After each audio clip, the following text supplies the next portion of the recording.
Hello and welcome to a bonus episode of Anthology, presented by ObsessiveViewer.com. My name is Matt Hurt, and if this is your first time listening, Anthology is my journey through the Twilight Zone as a first-time viewer. Each podcast, I review one episode of Rod Serling's iconic series and round out the show with a bonus review of a movie or show related to the week's main topic. But with Season 4 of Black Mirror, somewhat recently premiering on Netflix, I'm covering each episode of the latest season of Charlie Brooker's Anthology sci-fi series in this bonus episode series. You can find more of Anthology at anthologypod.com, and for a full episode archive, including my bonus episodes covering Black Mirror's first 3 seasons, go to anthologypod.com/archive. And if you want to contact me, you can use the Facebook page at facebook.com/anthologypod, tweet me at OVAnthologypod, or send an email to matt@obsessiveviewer.com. And if you like what you hear and you want to support the podcast, the easiest way to do that would be to go over to iTunes and leave a rating and review. The more ratings and reviews I get, the easier it will be for people to find my show in the very crowded TV and film podcast genre.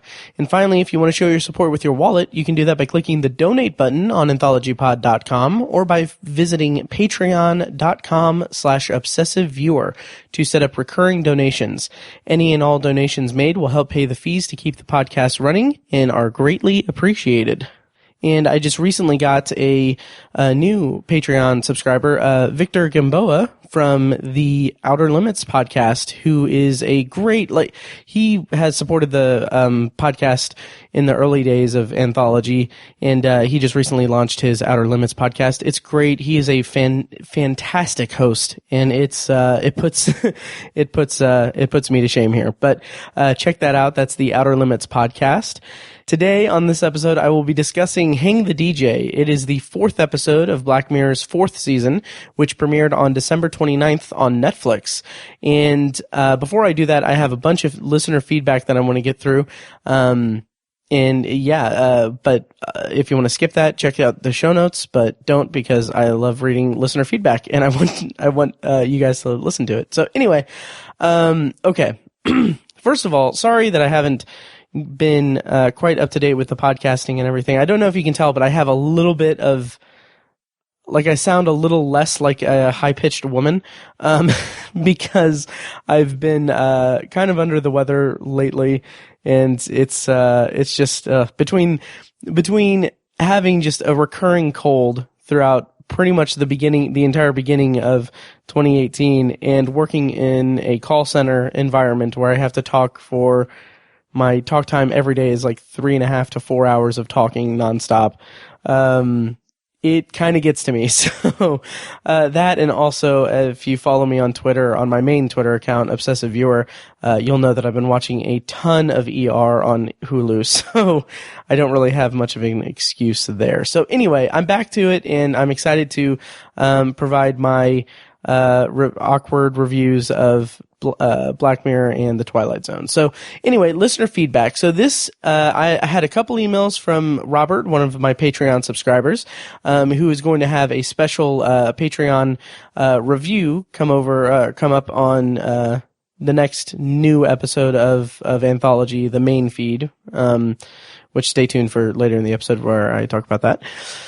And so I had a couple of emails from him. I'm going to go ahead and read them and comment on them. So here we go. And I forgot to ask him if this was a reference to the Disaster Artist / The Room, but his email opened with, "Oh, hi, Matt.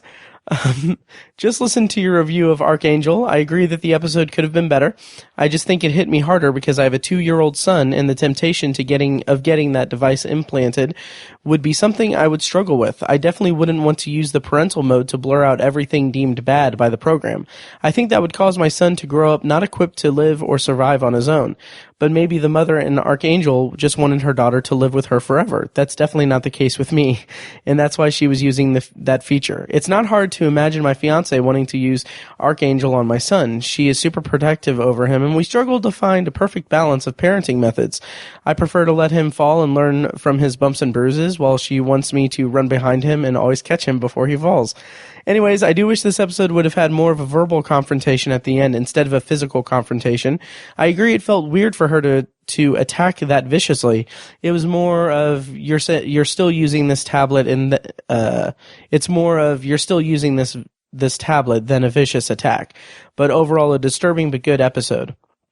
And I'm going to stop right there and just say that I agree. Yeah, I still have a little bit of issues with the violence in that episode. It seems it didn't really mesh well with the whole. It didn't seem like it tracked that well to me. I remember when reviewing it, I didn't really like when revisiting the episode. I didn't have much of an issue with it, but yeah. And then Robert goes on to say, I wanted to share my thoughts about Hang the DJ in case you want to read it for your episode review. I really love the idea of this episode and its execution. I thought the world building was nice, how it hinted at a wall and seeing the mysterious security people that seemed to be there to make sure you followed the rules of the community. I thought the two leads were great and I want to see them in more stuff. I noticed Amy was in Electric Dreams in the episode called The Impossible Planet, which happened to be one of my favorite episodes. I felt the chemistry they had, especially after they touched hands on their first date. The idea of being stuck with someone for a year that you can't stand seems unbearable, and Amy having what seemed like one night stand after one night stand looked like it was taking a toll on her. Then in the second act, they get matched with each other and fall in love. I was screaming no when Frank looked at the expiration date, and it went from 5 years to just hours left. I thought this was going to be like a normal Black Mirror episode with something bad happening at the end. But instead, they rebel with each other, and the whole thing ends up being a simulation to find the perfect match. I wonder what the world would be like if everyone found their perfect match. Oh, me too. I think the world would be better. Thanks for all the good work you do on this podcast. Can't wait to talk with you about Electric Dreams, which I promise that is going to happen soon. I just need to get through these Black Mirror reviews and get my bearings on my podcasting. I've fallen behind like I usually do.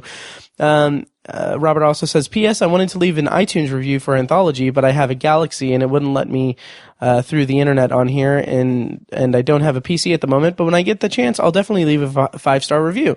And I really appreciate that. I know, like with Android and everything, like it's hard to actually leave iTunes reviews. It's really not. I appreciate the feedback and the emails and everything. Don't work too hard to leave me an iTunes review when I'm this flaky with releasing episodes. But an alternative is that you can go onto Stitcher and leave a quick review on there too. But anyway. Okay, and then Robert also emailed in his thoughts on the episode Crocodile, which was the last episode of Black Mirror that I reviewed. So I'm going to go ahead and read his review there. Hey Matt, just got done listening to your review. I know I initially told you this was my least favorite episode, but after your review and my second viewing, that might change. I like it more, but I think with a couple of changes, this could have been a great episode instead of just a good episode. My first reason is I didn't like Mia's motivation to kill Rob. I think if he would have said he was going to confess, I would buy her desperation to kill him. But if he's sending an anonymous typed letter, the risk of her being exposed would be minimal, I would think. And yeah, I'll stop there and just say that I do understand where you're coming from, for sure. I think that makes Mia an even more like, if the meaning of the title of the episode was that she's a crocodile and she's cornered and gonna lash out at whoever is threatening her, it makes her more conniving and more. It makes Mia less sympathetic. Not that she was really that sympathetic at all, but just the fact that it's just the slight possibility that she could be uncovered and her life would be ruined. I think that's a really compelling reason for her to kill Rob. But then again, different strokes and everything. I totally understand the that being a disconnect for you and for other watchers, for sure. And then Robert goes on to say, my last reason is one you brought up. When she's viewing Mia's memory, despite the great acting, it was too cliche. And I'm not one to usually call that kind of stuff out, but I hold Black Mirror to a higher standard. It would have been Better if she saw the murder and was able to remain calm and not rush out, letting Mia know that she saw the murder. And then maybe as she's leaving, Mia doesn't want a chance that she saw it, and right when she's opening her car door, you see her hit on the head with the rock. The screen goes black and Mia wakes up tied to the chair. I actually liked your idea better, where she doesn't see the murder but Mia kills her and her family anyway. That's very dark. I hope I'm not sounding like I'm nitpicking. I just think this would have made Crocodile a great episode. As always, I enjoyed your review. Keep up the great work. Thank you so much, Robert. And yeah, I agree. I think that I agree that I think that having, if they would have gone that route, having it not so clear that, like, have her not act so, I mean, I agree. It was kind of cliche that she panicked a little bit. Like, it seemed a little bit, I mean, it's understandable why she would, but it also seems like, come on, it seems like a little bit more like, melodramatic even. But if she had not shown any hint of knowing it and Mia would have killed her, then I think it would have been an interesting connection to the death of Rob earlier, that she's just not taking any chances. But yeah, and I don't think it's necessarily nitpicking or anything, because like it sounds like you still enjoyed the episode and I enjoyed the episode as well. But there are some elements that could make it better. And then Robert also ends the email by saying, P.S. I can't wait to talk about Electric Dreams with you, especially The Hoodmaker, The Commuter, and The Impossible Planet. The Commuter had a couple things I didn't like that kept it from being an all-time greatest episode I've watched. Maybe hearing your thoughts and watching it again, I may like it more. But what I will champion it for is Timothy Spall's performance ranks among the best I've ever seen. He better win something or I'll be pissed. It's funny because at this point, I've actually seen those 3 episodes. I've actually watched those episodes. And I'm very excited to get into my thoughts on those when I get to my bonus review series of Electric Dreams. But yeah, I'm very curious what listeners will think of Electric Dreams. And I'm excited to talk to Robert about it as well. Okay, so those are Robert's emails, and then I also got this very lengthy website comment from Michael, who I believe this is his first time writing into the podcast. And first of all, Michael, I appreciate you listening and everything, and I'm going to go ahead and read your comment. So this is a very long comment, but it is on the website. Okay, so here we go. Michael says, I've been listening to your podcast for quite some time now, along with 2 other Twilight Zone podcasts. However, I have to say that your podcast about Archangel was one that I found a bit strange. To begin with, like you, I don't have kids, but also like you, I was a kid at some point. I'd like to comment on both the Black Mirror episode and your podcast episode. Okay, so first of all, there's going to be some slight spoilers for the Twilight Zone episode, Dust, so be warned there. Okay, so Michael goes on to say, Archangel definitely wasn't my favorite episode of the new season of Black Mirror. I found it really heavy-handed in trying to get its point across. The mother was obviously obsessive. Someone with that type of personality would be smothering no matter what sort of technology was extant at the time. That being said, there are a lot of awful things that happen to kids: bullying, sexual abuse, kidnappings, and injuries. I think the episode might have been more powerful if it showed examples of how the technology could help children as well. It's often the case that molesters and bullies threaten to hurt children or their families if they tell. I know a woman who was being physically abused by a boyfriend she had while in high school. The boyfriend threatened to hurt her and her family if she ever told anyone he was beating her. Ever since I was in high school many years ago, kids have been dying while pledging for some fraternity. I don't think parents send colleges away to college to join a club. Oh, I misread that. Away to college to die joining a club. The fact is that there is so much that goes on in the life of a child that they are away from their parents. I could tell you of several instances of adults who probably wish their parents had something like Archangel at their disposal when they were in school. They grew up to be damaged adults. You don't need to have a smothering parent to have that outcome. Please don't think that this is in any way absolves the mother in the story of some of her acts. I just think it would have been a better story if the use of Archangel created debate as opposed to having it banned and only showing how it could be abused by a single parent. And I'm going to stop there and just say that I do agree with what Michael says here, that it is, I think that the concept of Archangel and the Archangel technology could be a great platform for like a feature-length film that kind of explores those types of ideas of how it's useful and the debate of it and what, like its role in parenting and everything like that. I think that would be an interesting platform. But I think the kind of point of the episode of Archangel was just to show what a smothering parent would have. And I don't think it was necessarily as much as it would have been interesting, I don't think it was the intent of Charlie Brooker and his team to really go into the debate over the actual technology, which could have made for a much more interesting episode. I definitely agree on that end. And so this next part, Michael says, as for your comments on this episode, I thought they were a little strange and seemingly inconsistent when looking at your comments across episodes. You comment on how damaging it could be to edit how the girl sees the world. For the record, I think hiding blood is extreme. However, in Dust, you think it's strange that people would take children to a hanging. I'm sure, hopefully, there is a middle ground. My point is that all parents edit what their children see to some extent, and rightfully so, based on their age. Even many of the I don't edit what my children experience parents wouldn't sit down with their children to watch porn or take them to an execution. And yeah, that's a good point here. And I would say that from my perspective, I wouldn't necessarily say that my view of it is necessarily completely inconsistent. I should probably go back and re-listen to my thoughts on Archangel. But in terms of, in Dust, it seems like there was, it was, the intention of bringing the children to the hanging in Dust was to, show them the punishment of, drunk wagoning, I guess, and to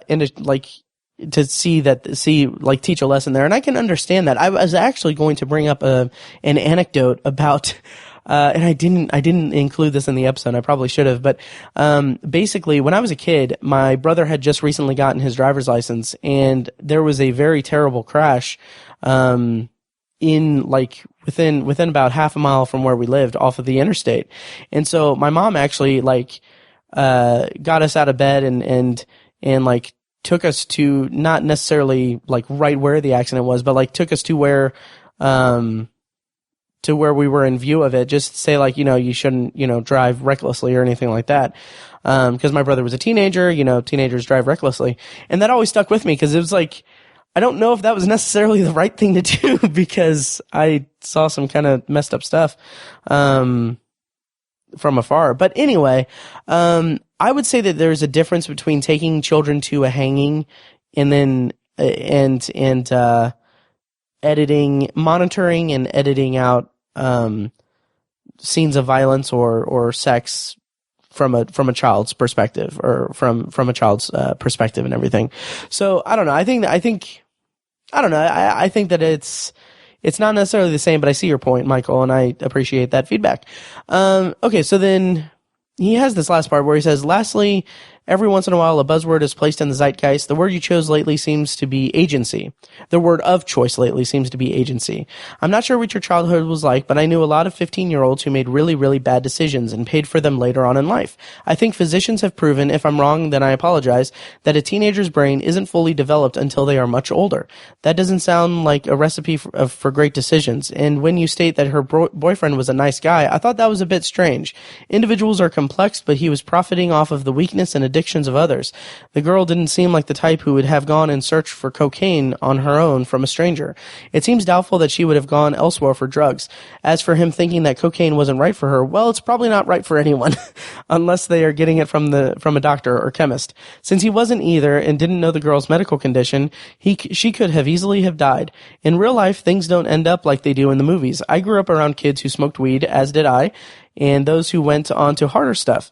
It doesn't work out too well a lot of the times. There's a reason why kids aren't allowed to do so many things at that age. I won't even mention the possible statutory rape with the boyfriend. Agency is a word that's way overused. Okay, so I want to comment on this. First of all, yes, so when he pointed out that she's 15 years old, it's amazing to me because I mentioned in the review that the girl playing the girl in the episode is much older than 15, and even though we have that scene where where the mother says that she's 15, it just didn't even register with me that he's older, potentially old enough at least to drive a car, and he could be an adult at this point.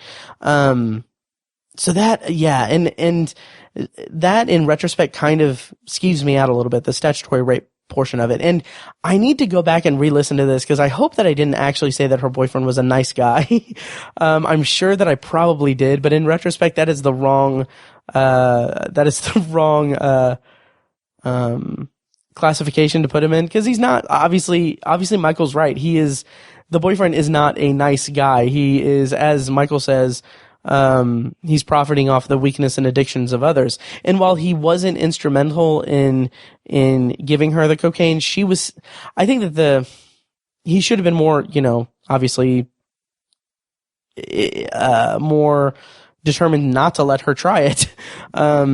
Because it's clear that he knows that she is this person that has had this implant in her brain for, her whole life, and that maybe it's putting too much credit on him, or putting too much on him, because he's probably kind of a stupid kid, but, he should know that she's acting out because she hasn't had these experiences before. Yeah. So anyway, that's really good feedback. As for the word agency, I mean, I don't really have a big issue with buzzwords and the zeitgeist. I mean, you can just as easily say that, replace the word agency with, free will. And granted, she's a kid and doesn't necessarily have that, but I mean, as Michael said, in real life, things don't end up like they do in movies. I grew up around kids who smoked weed, as did Michael, and those who went on to harder stuff. And yeah, I've seen a lot of people do that as well, but it comes down to their personal choices and everything, and in the beginning. And then, when you get into addictions and everything, it gets really terrible. I don't know. I feel like I'm putting my foot in my mouth. But anyway, thank you so much, Michael, for providing that awesome feedback, and thank you for listening as well. And hopefully, hopefully you don't think that I'm weird for calling a drug pushing potential statutory rapist, potentially calling him a nice guy, because that was not my intention at all. All right. So anyway, that's my feedback for this episode. Thank you guys so much for writing in. Feel free to send me an email at matt@obsessiveviewer.com, or do what Michael did and comment on the website. I get notifications on the website as well. And yeah, so let's go on to my review of Hang the DJ. This is an episode that I am very excited to review. So I'm just going to stop talking and start reading the plot summary and go from there. So, of course, I'm going to be spoiling Hang the DJ from here on out. So if you haven't watched it, go back to Netflix, watch it, come back and listen to this. So, plot summary according to IMDb for Hang the DJ. Paired by a dating program that puts an expiration date on all relationships, Frank and Amy soon begin to question the system's logic. This episode stars Georgina Campbell as Amy, who, as the email from Robert stated, appeared in the episode Impossible Planet of PKD's Electric Dreams, or Philip K. Dick's Electric Dreams, on Amazon Prime. She also appeared in season 3 of Broadchurch, and she's going to be in the upcoming, I want to say it's sci-fi series, the channel Sci-Fi, Krypton, the Superman prequel series. And then co-starring as Frank is Joe Cole, who the 2 times that I saw this episode before I started making my notes and everything, I kept thinking, like, I kind of remember, he reminds me of someone. I couldn't really put my finger on it. And I just realized he was in Green Room, which was one of my favorite movies of 2015, 2016? I think it was 2015. Anyway, great movie. If you're into kind of creepy thriller violence, check it out. Green Room is amazing. Joe Cole also appeared in Thank You for Your Service and the series Peaky Blinders. Writer for this episode was Charlie Brooker, and director was Tim Van Patten, who has a long history of directing television, most notably HBO series. He directed episodes of Boardwalk Empire, The Sopranos, The Pacific, Game of Thrones, Rome, The Wire, Sex and the City. He just has a very prolific directing career, and in fact, he even won an Emmy for his direction in the season 2 finale of Boardwalk Empire.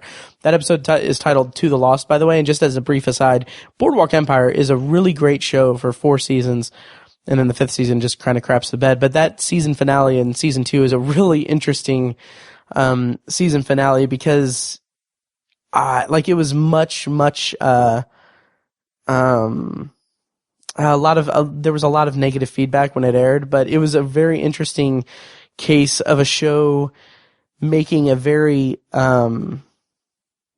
daring, I guess would be the word, choice for a season finale, but in actuality, it was so that they could get rid of a troublesome actor. But it worked well for the series, I think. Anyway, so on to my review of Hang the DJ. So my initial thoughts. So these are my initial thoughts after first seeing the episode for the first time. My initial thoughts were that I absolutely adore this episode. What I love about it is I love that Charlie Brooker and Tim Van Patten and the producers and everyone not only made what is a bona fide rom-com episode of Black Mirror, but they freaking made one that works so incredibly well. And just, I adore that. I adore this episode for that. And I'm going to be gushing throughout this entire review over how great it is as a piece of romantic comedy. And how it follows that blueprint of the rom-com genre, which is a genre that I am an unabashed fan of. But I will be honest that upon initially viewing it, I at that point of writing this little blurb, I had seen the episode twice, and I was really not sure how to take the ending, like, at all. It just kind of was lost on me. That first time I was like, okay, I love everything that happened in this episode, but I don't really understand what the hell happened at the end. But I'll work through my feelings as I get through my review here. So to go on to my actual review, right off the bat, I freaking love the music of this episode. And I love that ever since they went to Netflix, Black Mirror has had pretty steady, soundtrack albums released. You can find, albums for, the music of, let's see, San Junipero and, oh wow, what is the one with, oh wow, one with, was it Jessica Chastain? Nosedive. Yeah, I love the episode, I love the music in the episode Nosedive. You can buy an album there.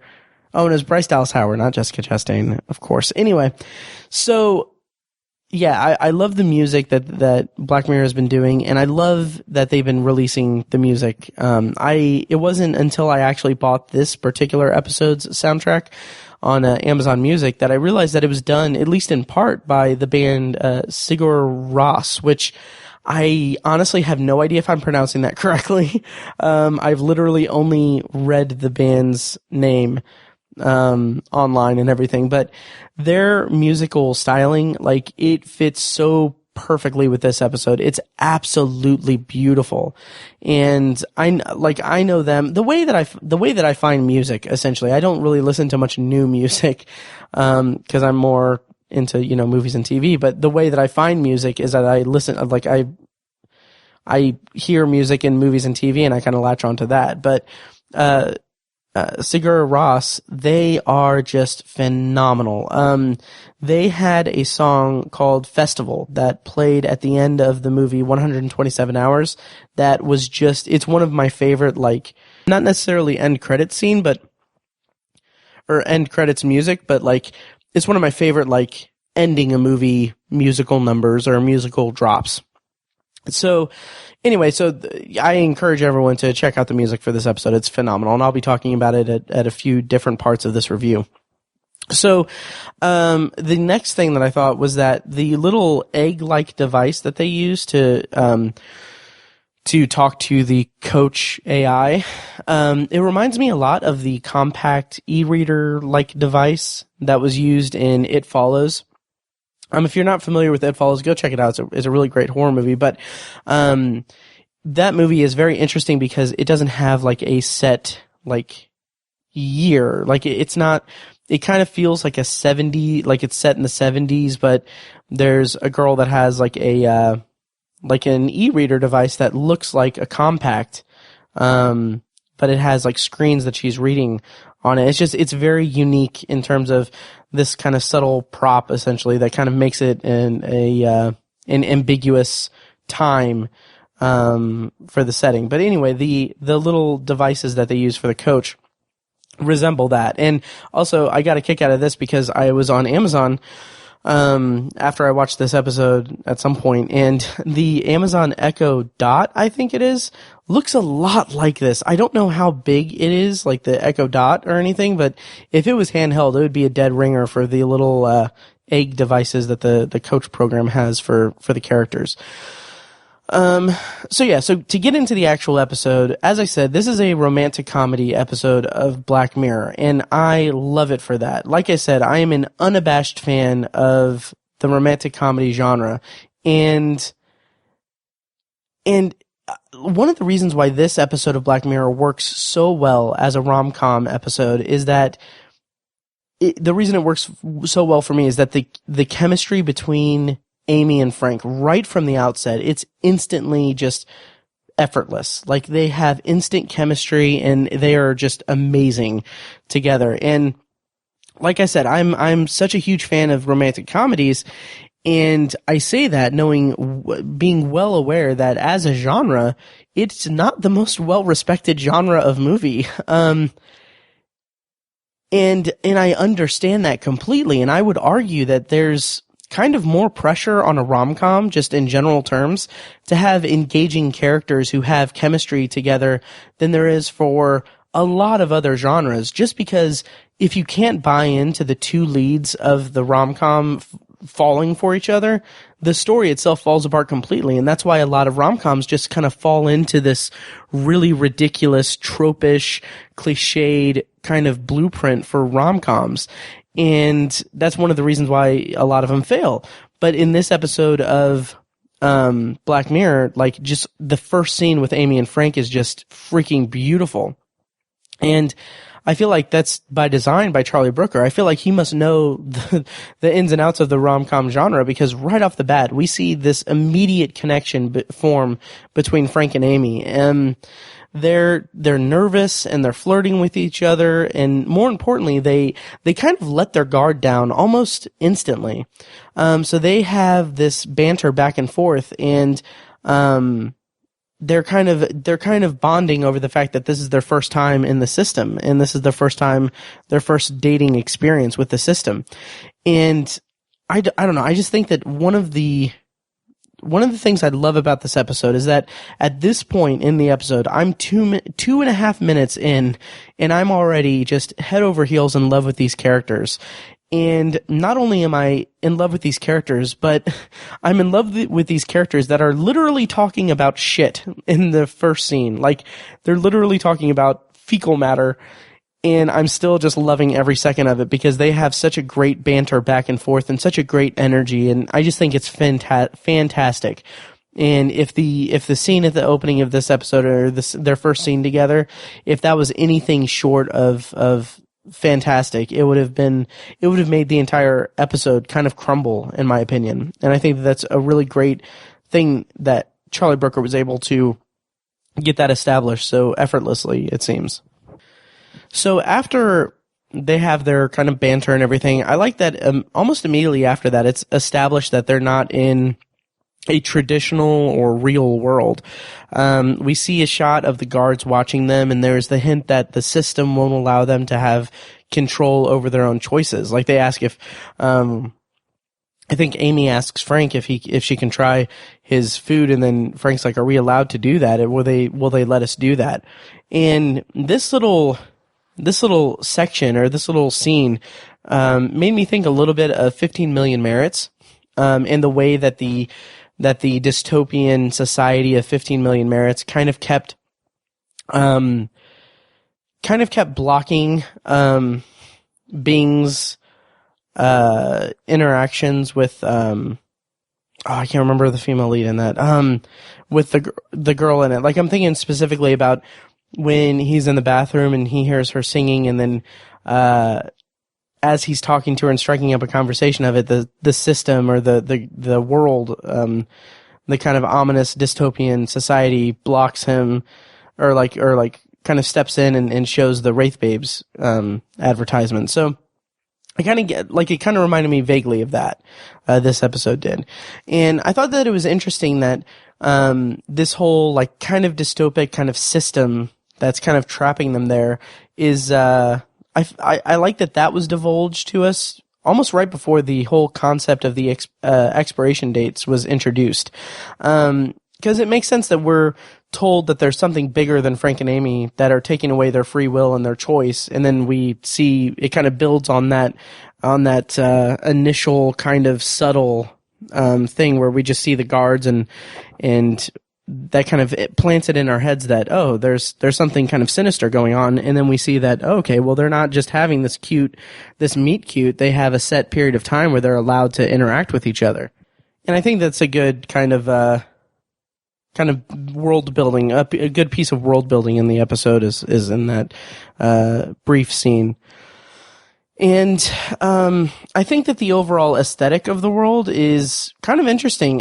The restaurant that they meet in and that they have different scenes in throughout the episode, it's kind of this high-class restaurant, fancy kind of thing, but that's juxtaposed with this somewhat old-looking kind of feel of the self-driving cars that transports them to and from their little like bungalows and stuff. The vehicles themselves looked aged, and that gives me the impression that the system has been in place for a while, and that kind of gives you some kind of idea that this has been the norm for a long time. And when they get to their little shack, that's actually really nice. The awkwardness of it, and how it's both their first time and they don't know if they're supposed to have sex or not. Like, all of that is just, it's an extension of the meet cute of the restaurant scene because they're so charming together, and we get the great, like, kind of sort of like rom-com scene where they kind of go off alone by themselves and they consult their coaches to say, like, are we supposed to have sex? And then the coach is being kind of coy with them about it. And then we get to the point where they're in bed together, and I think it's really a great piece of character building, and it's very endearing that they don't have sex together. There's a certain amount of intimacy between them that builds because of the fact that they don't have sex together. And when they're holding hands, like that kind of intimacy is something that's not present at all in any of their other pairings with other characters.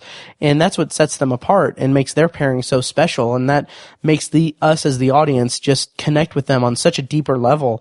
Just because they're just laying there holding hands, and it's just, they're perfectly at peace with one another. And then in that scene when they're in bed, they're kind of talking about quote, what it must have been like before the system. And Amy says that it must have been, she says it must have been mental because people had to do the whole relationship thing themselves. And first of all, yeah, I agree, Amy. Yeah, it's crazy. But they talk about what it must have been like to have to break up with someone and how it's much easier to have everything mapped out. And that's one thing that I found really compelling about the whole overall concept of the episode, because in theory, this episode, is about dating and relationships. Like, obviously that's the main point of the episode. That's kind of the allegory that it's striking. And from my perspective, it's specifically about online dating. And to be honest, the reason why I identify so much with this episode is that it really does speak to me as a single guy in his 30s who has had his share of dating experiences, and specifically online dating encounters. And on that level, I found this episode to be somewhat profound in its handling of online dating, in a way that it almost, maybe this is the cynic in me, but it kind of seems like it skewers online dating just a little bit, at least up until the ending. Because they talk about how they pour everything about themselves into these coach devices that they have, and how it tracks everything about them and uses all their data to find the perfect match for them. And this, in a nutshell, is kind of the purpose behind online dating, or the idea of online dating. I mean, you set up a profile, you put as much information about yourself as you can into it, you answer tons of personality questions, and then the website just spits out people who are most compatible with you.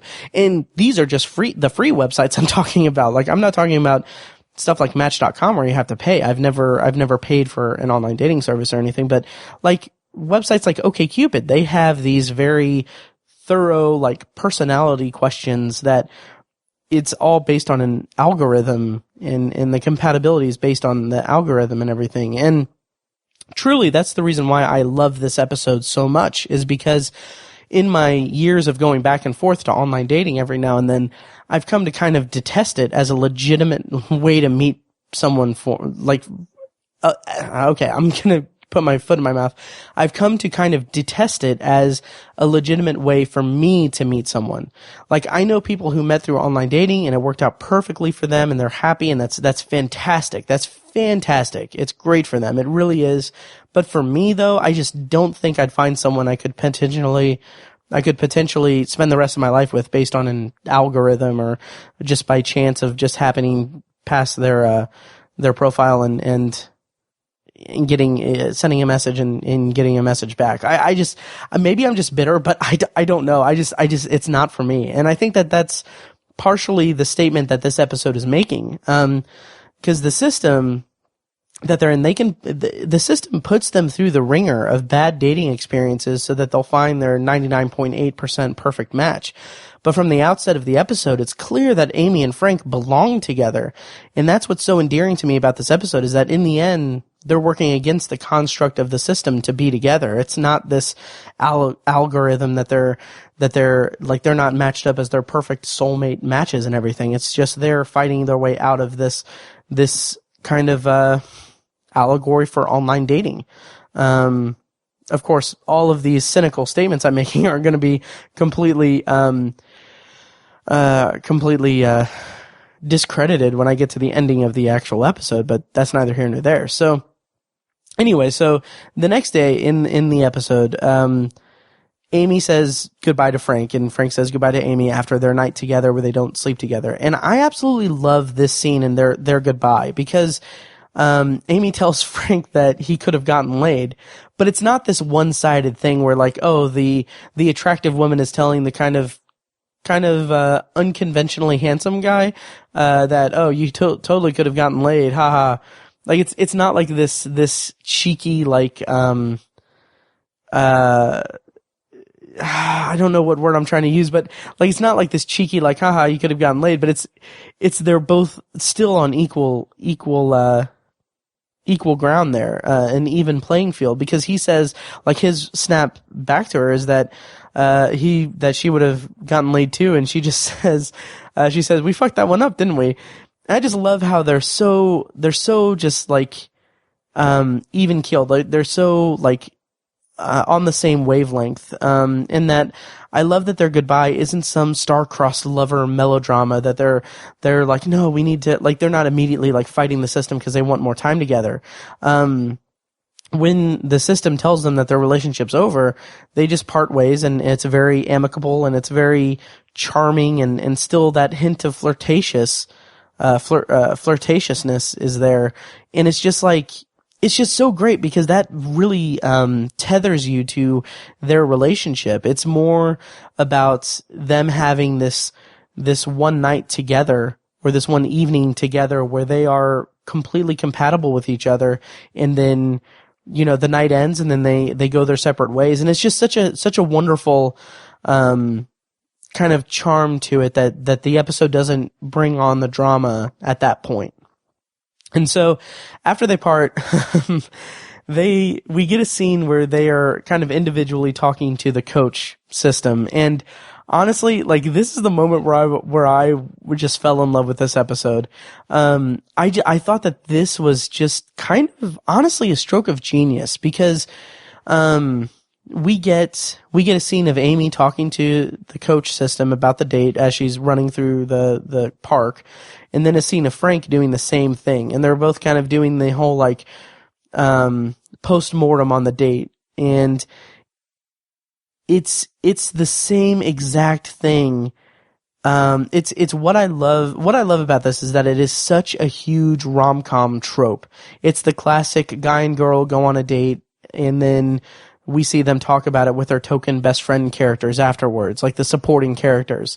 And it's in just about every single romantic comedy that you have, the main characters have friends that they confide to about the relationship at the center of it. It's a very easy kind of narrative device for people writing rom-coms, because you get, you know, the main character externalizing his or her, you know, inner thoughts about it. It's such a cliche of the rom-com genre, and it's incorporated in this episode by this coach character that's the AI representation of some dystopian society that they are kind of trapped in.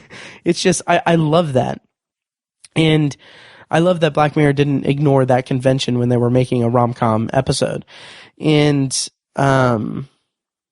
yeah, and so in my notes here I have that it's the coach character, and that character is an AI representation of a system that is keeping them confined to this place. And I end that thought with, instead of the scene being with some cheesy best friend comic relief type character. And then in the very next scene, we get Amy at her date with the coach, and she speaks into the coach, and it's like, oh my God, is that him with her date? That's this very attractive man. And then he approaches her, and then the coach says, identity confirmed. And it's just a very comedic moment. And it's just, I love that. Like, I didn't need that comic relief from the coach, confidant, best friend stand-in character, but we still got it, and we got it in a way that that feels kind of organic to the episode. I love that about it. And so these next relationships we see for Amy and Frank individually are pivotal to the story. And I think that it's interesting that Amy's next relationship is with someone that she's immediately physically attracted to. Because it's an interesting jump from Frank, who has this kind of nervous energy. He's this unconventionally handsome guy, like I said.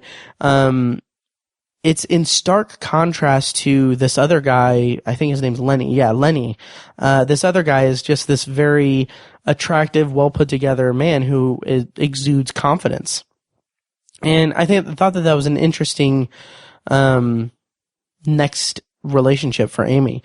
And then Frank's next relationship seems like a freaking nightmare. Like, it's just her name is Nicola, and she's just like, out from the outset, it's clear that she's just a miserable person, and that Frank is going to be miserable with her. And it's just so evident in the scene where they're at dinner, and she comments that he says something about his food, and then she comments that he's the kind of person who makes jokes. And like, I felt terrible for him, because they're stuck together for a year, and that's just such a downer. Yeah, and I guess this is a good part to kind of talk about the whole concept of expiration dates and everything. It's really interesting in concept, because in the real world, you never know how long your relationship's going to last and everything. And in theory, it's like I said earlier, it's an interesting concept that this device is going to give them, basically run them through tons of relationships before they can get to their perfect match. Like, in theory, it's interesting. In practice, it's terrible and horrible, and not at all a good way to, find the perfect match. But anyway, so the guy with Amy, basically, this is something that I kind of liked as being a sitcom fan. He basically does the naked man from How I Met Your Mother. I thought that was kind of funny. If you're not familiar, the naked man from How I Met Your Mother, it's kind of self-explanatory. Go check it out. I think it's like season 5 of How I Met Your Mother. How I Met Your Mother it crapped the bed at the end of the series, but it had some really good stuff throughout its run. So anyway, and then in this scene, when Amy and Lenny are about to sleep together, that's where we get the some more kind of not backstory, but some more world building, because they actually have to consent to everything in the device before they have sex. And I thought that was an interesting concept and kind of a nice touch as kind of a protective thing for the people involved in the system. And so we get this dual sex scene between Frank and Nicola, and then it intercuts between them, and then with Amy and Lenny. And I thought that was a really interesting juxtaposition because the physical attraction and passion is clearly there in Amy's relationship, but the emotional connection just isn't at all. And like it's evident in the fact that she can't joke about his exhaling after drinking because he simply does not have a sense of humor, and that's not their relationship isn't based on any type of emotional connection. It's just strictly on sex and physical attraction. And then on the other hand, Frank and Nicola are just 100% incompatible and they don't work well together at all. And then I like that as kind of a bridging to the next scene where Frank and Amy not reconnect, but they meet up again at what I think is the equivalent of the system's equivalent of a wedding. But I don't know if it's necessarily a wedding. From what I could tell, it's kind of like from what I can infer from the episode, it seems like when they meet their perfect match, that's when they're released from the system. That's what I'm thinking, at least. I don't know. The whole fact that it's a simulation and part of an app and everything kind of throws a wrench into any theory that I have throughout the whole episode. But suffice it to say, the scene at the wedding or ceremony or whatever you want to call it, is great. Cause Frank eating the garlic dip to spite, Nicola is really great. I love that. And then how it comes into play is, and again, this is such a kind of cliche kind of thing. Like he chokes on it and Amy comes in, like when he's talking to Amy, and then, he spits up on her shoe. Like I don't know, like that is kind of a mortifying kind of thing. And it's like embarrassing and it's cringeworthy and it's hilarious for comedic effect. But regardless of that, I love that the spark is still there between them. Like, every scene between Frank and Amy leading up to their relationship is just absolutely electric to me. I absolutely love their connection. And, it's great that we have that. Like, we see that the spark is still there. It kind of seeds us to be excited when they actually get matched up for a real relationship. And then, after that, we get the scene where Amy is in bed with Lenny, and we kind of get I liken it to the Spider-Man 2 scene, where Mary Jane tries to kiss what's his name upside down. But anyway, so Amy holds Lenny's hand when they're in bed, and he misreads it as an invitation for sex, which that's kind of heartbreaking because, as I said, that's all their relationship is based on. And then, it's just kind of just heartbreaking that she doesn't have like any other deeper connection with this guy. But then that kind of heartbreaking thing, cause it's something that's kind of reiterated. It's kind of it's kind of reinforcing what we've already known about it. But after that, we get this funny comedic scene where Lenny is going down on her and he does the exhale thing. And like that, I mean, it's kind of a dirty joke, but it's hilarious and it hits so well in this episode. I absolutely love it. And then, so we get another, piece of music as we go through this montage of, not necessarily their bad relationship countdown, but it kind of starts after Amy's relationship ends with Lenny, and she has the the montage of one night stands, and the music that's playing throughout that sequence is just really great. If you have the soundtrack, the track is called Hours, Days, Months. Really, really great, beautiful music. So to kind of talk a little bit more about Amy and her one night stands and everything, I don't know.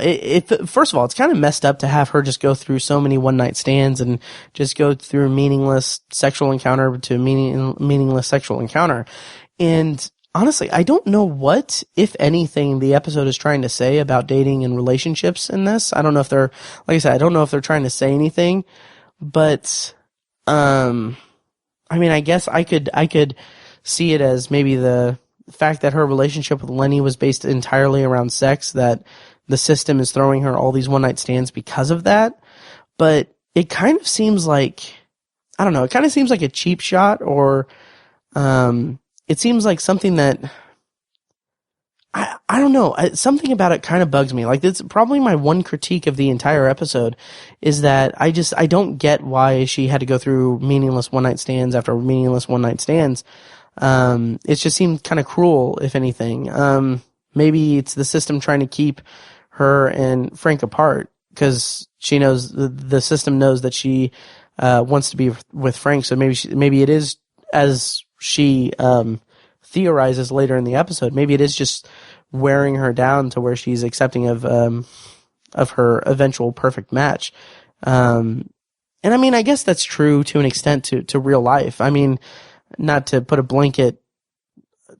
make a blanket statement about relationships and everything, but when you have a strong connection with someone and you lose that connection, some people would find that would go do the whole like meaningless one night stand thing as a way to kind of forget that, to forget that connection. And I can definitely understand that. And I guess now that I'm talking it out, I can kind of see the relevance of having her go through the one night stands in the episode. It just kind of felt like it kind of felt kind of cruel, unnecessarily cruel to the character. And so,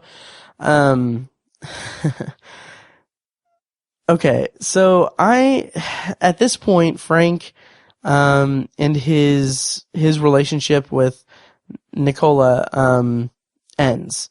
And first of all, I love the end of their relationship. It's just like they can barely stand each other. They don't say anything. They just leave and they part ways. But, so now we've reached the point of the episode where after that relationship dissolves, Frank is talking to the coach system, and that's when the coach starts telling Frank that everything happens for a reason. And as a brief aside, and I don't want to get too personal here, but I cannot tell you just how much this part of the episode resonated with me on a personal level, and how much I identified with Frank in the way that he just scoffs at the system when she says it. Because in my experience, when you are single and you're dating, and it's not going successfully, it's very, very common, at least in my experience, for people in your life to tell you something along the lines of, if it's meant to be, it's meant to be, or everything happens for a reason, or my personal favorite is, you'll find someone, you just have to stop looking.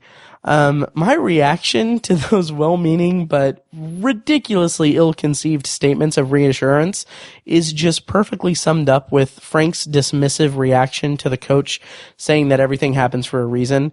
And I love that this episode incorporated that into the story. Maybe I'm putting a lot more importance into Frank's like very brief scoff at it, at her saying that, but I just really like that. And then also I have to say that in my notes here, I have, after I have that section, I put, I'm okay guys, really, I have my cat, so don't worry about me, I'm doing just fine. So anyway, this next scene we get Amy and Frank getting back together. And I love that they are paired again. And it's just right from the outset, that they're connected. They have this connection. They have this unfinished thing between them that, they're going to finally get to, go through in an actual relationship. And this idea of not checking the expiration date is great. It's kind of in contrast to what they were saying when they were in bed the first night, that it must have been crazy to not have everything mapped out. But now that they've been in terrible relationships, they know that it's more important to just be with the person that you're with. And I just love that sentiment, and I love even more how that comes into play later, which I'll talk about in a bit. But I just love that they still have that chemistry when they're in the relationship. It's their flirtatious bantering right before they hook up, and specifically is really charming, by the way. But I just love that chemistry just doesn't stop. They're just right. It just really plays into this whole idea that they are perfect for each other. And it's great. It's fantastic. I love that their poor relationships didn't tarnish how they could interact with each other in an actual relationship with each other. I love that about them. It didn't crush their spirits too much that they could, destroy what they could possibly have. That's debatable for later in this episode. But anyway, So after they've been together, they have this scene where they are kind of in this beautiful like gazebo place, and they're kind of talking about how the system is, and they're theorizing about it. So Amy has this theory that it's random and that the system is just wearing them down until they're just, they're desperate for a perfect match, even though it's not actually a perfect match. And that has a ring of truth to it as far as real world relationships goes. If you are cynical about dating and online dating, again, I'm okay. I have my cat. So anyway, Frank's theory, that they're stuck in a simulation, it's kind of interesting because it kind of comes into play. Like he's this kind of, I don't want to say a character that's not to be taken seriously, but he is this kind of goofy-ish character. So when he says like we're stuck in a simulation, it seems like this really outlandish idea. Like, oh, that's kind of a weird thing to say, but it's funny because I mean it's right. Like that's exactly what they're doing. And of course, I'll talk about my thoughts on the ending when I come to it. But I just love that we get that just spelled out to us with 20 minutes left in the episode. On the other hand, you could kind of say that that's a little bit sloppy, but I had no problems with it, no qualms with it at all. And so at this point, I kind of had I wasn't necessarily confused, but I was kind of thinking that it kind of doesn't seem like they live in a society where they have to work or anything. Like, I made the comparison to 15 Million Merits and how 15 Million Merits was kind of suppressing emotions and everything. But 15 Million Merits is based entirely around people working every day doing this just terrible, like, exercise bike or cleaning or what have you, just all day. And then just they're sucking their brains out by watching TV all night. I'm 4 seasons into ER, guys. But anyway, but like here, we don't have any of that. It's like this, it feels like the society is based solely on relationships and relationship buildings, building relationships and finding adequate relationships. It reminds me of the premise of the movie The Lobster, which I haven't seen the movie, but I did see the director's follow-up to that. The Killing of a Sacred Deer, which I thought wasn't not a good movie at all. But anyway, so I've always been interested to see The Lobster because it has some an interesting premise. But anyway, then I kind of started wondering if this society in Hang the DJ, if it's like a camp, like they're trapped there. Is it like a camp or like obviously they're trapped there, so it's got to be like something that their purpose is to find a way out. So by finding their perfect mate, I guess. But anyway, so then we come to the scene where he checks the expiration date, and man, that is so heartbreaking. Both because it's a betrayal of her trust, and also because it penalizes them so severely. Like, I don't know, like going from 5 years to 20 hours with this person that you are perfectly suited with is absolutely heartbreaking. But it's fitting though, because he did betray her trust, so naturally their compatibility is now completely off kilter. And the recalibration itself is just terrible because it is such a severe penalty. But it's kind of warranted. Like that whole sequence just destroyed me. And then you kind of add to that the fact that the coach keeps telling him that everything happens for a reason. Like that is just such a slap in the face. It's just such a slap in the face. So anyway, after they, after that, they kind of spend a day together their last day together where Frank is very morose and not, like kind of distant toward her. And yeah, I don't know, like I'm skipping ahead a little bit, but I'll save that for later. But anyway, when they get to the point where they argue about the expiration date and he tells her about it, I love that scene because it follows the blueprint of the romantic comedy. Like they have the meet cute, they get together, they break up, they get back together kind of thing. It fits that formula, but what I love about this particular, like, argument and the reason for their breakup is that you can follow both sides' logic very well. Like, you can follow his logic and like he was very well intentioned because he cares about her and about their relationship so much. Like he's in love with her, and he just wanted to know how much time he had because he didn't know when they were not going to be together anymore. Like he needed to know that. I could understand that eating away at him, but it's also, on the other hand, it's not, it is a clear violation of her trust. Like that is part of this relationship, that part of the reason why they work so well together is that they respect each other and they listen to each other. And so him going behind her back to violate this promise that they had, is inexcusable. And so, I mean, like, I get his intentions, however well-meaning they were, they don't overshadow this betrayal that he did. And her reaction, on the other hand, her reaction just, it isn't unjust or overdramatic. It's perfectly in keeping with how she would feel in that situation, because that is something that, like, he screwed up what could have been a really great thing for them.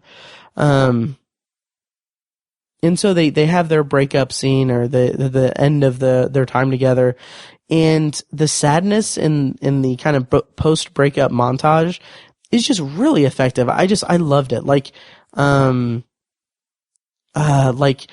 Frank kind of moping around in the cabin or bungalow or whatever you want to call it, and being told that he only has a certain amount of time to get out of there, and then his dialogue with the coach system is just really heartbreaking. And also we get another, like, everything happens for a reason thing, which is so spot on. I can't tell you enough how much that resonates with me, because that is just the opposite thing that you want to hear when you are heartbroken or upset about a relationship. And then so we get after that we get a scene where Frank and his next relationship they're hooking up while thinking about their past relationships, and that is so depressing and sad and tragic to me. I think that's just really, I just love that post breakup montage so much. And so then we get the moment where the coach gives Amy her ultimate pairing, and it seems kind of contrived, I would say, that they get one last mini relationship before they meet their ultimate match to help ease the transition and everything. Which, I mean, yeah, it is a little contrived to have that, because obviously they need that. But then also you could kind of throw that into the idea that the system wants them to get together, but is keeping them apart as a test, as Amy says. So maybe that's kind of a good justification for that. So anyway, she tells the coach to count to 4 and then just throws it into the pool, and it bounces 4 times and goes underwater. And first of all, I love that. It's just such a perfect, like, okay, screw the system, we're going to go for it scene. But also, to bring back the music, I love the music in that scene. It's from a track on the soundtrack called End. And it's just beautiful. And, like I said before, the reason why I love Sigur Rós is specifically because of their song Festival, which is at the end of 127 Hours. And I can't say that this was better than that, because, I mean, if you've seen 127 Hours, just the way that music builds toward the end of that movie, and just like the way, like the hopefulness of it is just so perfect. But I would say that the track End in this episode of Hang the DJ is close to being as impactful as that was in 127 Hours. Yeah, so we get the kind of climax or denouement of the episode where they run off together, and the episode ends with this reveal that the system is a simulation and that Amy and Frank have been inside the dating app. And at that point, I don't really know how I feel about that. So, I mean, I think part of it is that I went through this episode kind of liking how it fit with my negative opinion of online dating for me personally. So to have it be my interpretation of the ending is that they are simulations in this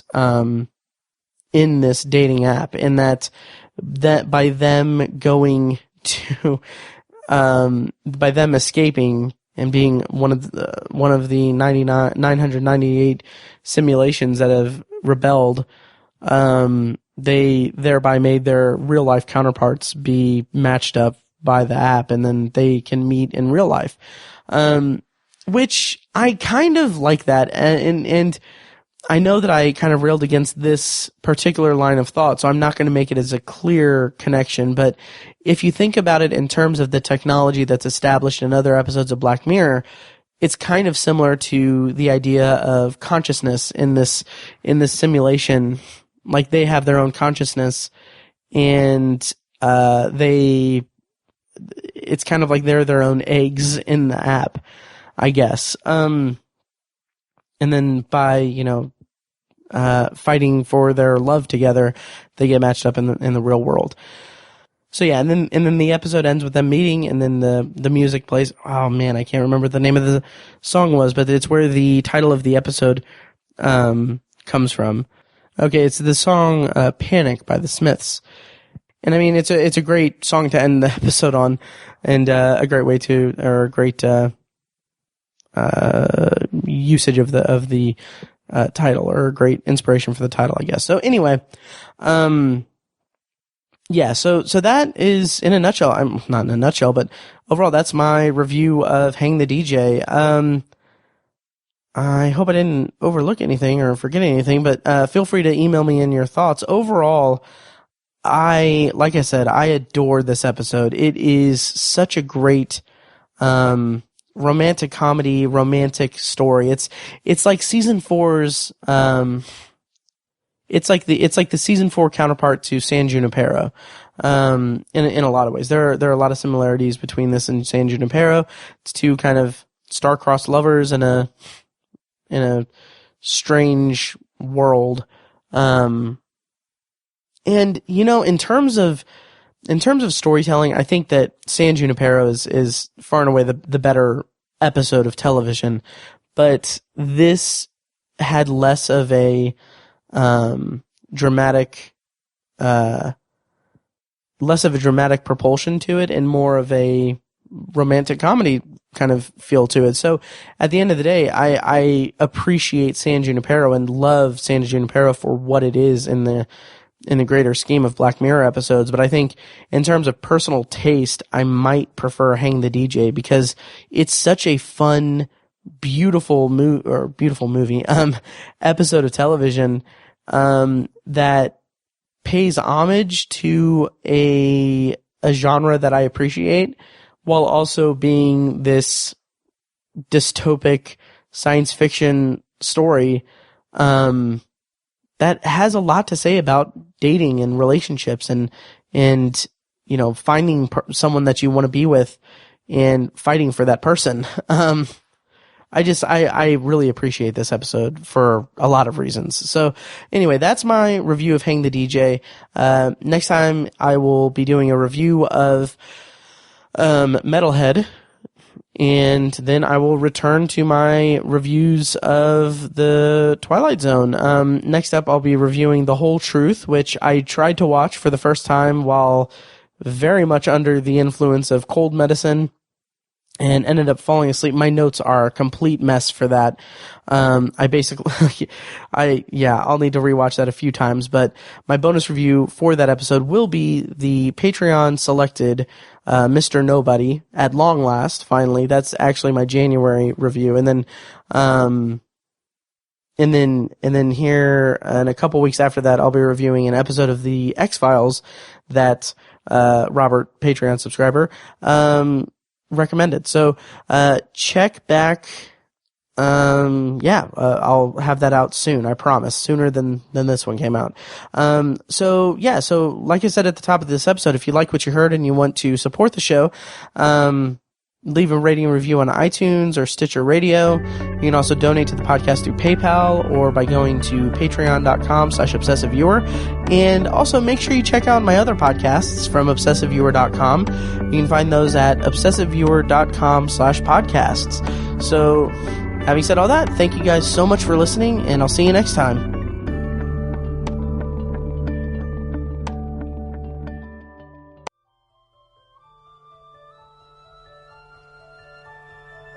Thank you for listening to Anthology, presented by ObsessiveViewer.com. For more of Anthology and a full archive of my episodes, go to AnthologyPod.com. And if you want to help support the show, the easiest way you can do that is by leaving a rating and a review on iTunes. You can also make donations to the show courtesy of the donate link in the show notes of each episode and on AnthologyPod.com. For recurring donations, you can become a patron at patreon.com/obsessiveviewer and just choose one of the Anthology reward tiers. If you enjoy Anthology, feel free to check out The Obsessive Viewer, a weekly movie and TV podcast I host with my friend Tiny and occasional guest co-hosts over at obsessiveviewer.com. You can also join the Obsessive Viewer Facebook group at facebook.com/theobsessiveviewer. For book reviews and commentary on the world of reading, check out our sister site at obsessivebooknerd.com. And for philosophical discussions from a secular viewpoint, check out my friends Chad and Amanda at thesecularperspective.com.